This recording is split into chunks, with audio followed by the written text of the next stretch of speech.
You ask Tiger to solve.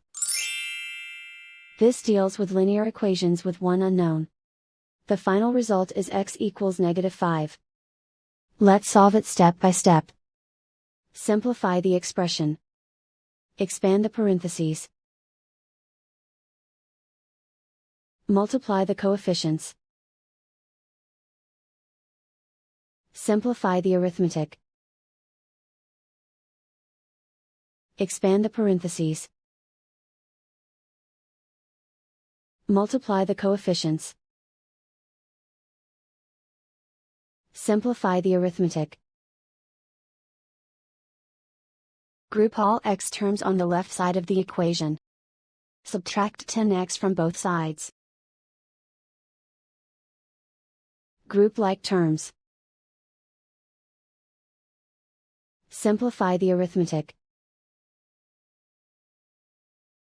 Group like terms. Simplify the arithmetic.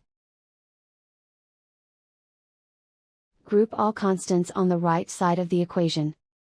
Subtract 10 from both sides. Simplify the arithmetic.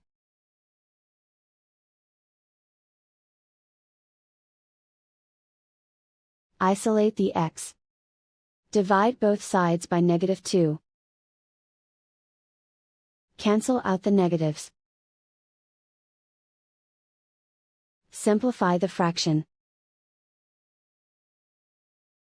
Move the negative sign from the denominator to the numerator. Find the greatest common factor of the numerator and denominator. Factor out and cancel the greatest common factor. And so the final result is x equals -5.